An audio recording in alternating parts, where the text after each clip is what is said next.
Apakah benar jika pasangan yang pernah berselingkuh sudah pasti akan mengulanginya lagi, Ustaz? Psikolog ataupun kebanyakan orang berkata kalau pasangan yang pernah berselingkuh akan mengulanginya lagi suatu saat nanti meskipun dulu pernah meminta maaf, menyesal dan ingin memperbaikinya. Bagaimana kita harus menyikapi bayangan ketakutan itu? Mohon jawabannya, Ustaz. Jazakallahu khairan. Ahibati fillah, ini berkaitan dengan dosa. Ketika seorang berbuat dosa, maka yang harus dia lakukan adalah bertobat kepada Allah, bukan minta maaf kepada pasangan hidupnya. Dosa zina ini bukan dosa kepada manusia, tapi dosa kepada Allah Azza wa Jalla. Makanya seorang laki-laki yang berzina nggak perlu cerita sama istrinya kalau dia pernah berzina. Seorang wanita yang pernah berzina, berselingkuh, nggak perlu dia minta maaf sama suaminya, tapi dia perlu bertobat minta ampun kepada siapa? Allah Azza wa Jalla. Makanya kita tahu di masyarakat kalau orang berzina katanya harus tanggung jawab kepada yang dizinain.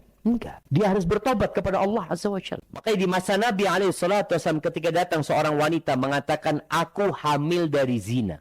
Apakah Nabi SAW bertanya, dengan siapa kamu berzina? Sedangkan sekarang ditanya anak ini, hamil, aku hamil. Dengan siapa kau berzina? Mana harus tanggung jawab dia? Bukan anaknya disuruh tobat, dia cari laki-laki itu untuk bertanggung jawab. Bukan. Ada yang salah di masyarakat ini. Kita boleh jadi yang membiarkan anak perempuan kita keluar sama laki-laki di malam hari, berpacaran sama mereka. Lalu kita berpesan, tengah-tengah sampai ngandung. Kita hanya pesan itu. Berarti kita telah melegalkan bagi mereka untuk berzina, tapi jangan sampai hamil. Na'udzubillah min dzalik. Oleh karena itu, apabila laki-laki yang menzinai perempuan lalu bertanggung jawab kepada perempuan yang hamil ini, anaknya dinasabkan kepada siapa? Kepada siapa?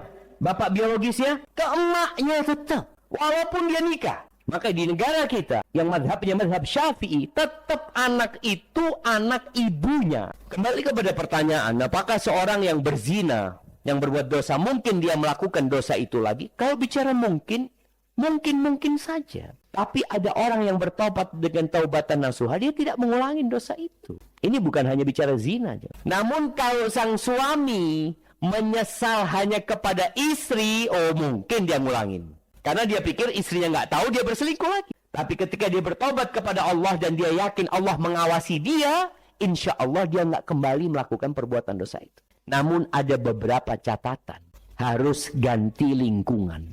Artinya kalau suamimu berzina di sebuah tempat yang memang tempat itu mengajak dia untuk berzina, ya dia harus keluar dari tempat itu. Kalau enggak, dia akan digodain lagi sama perempuan di sana.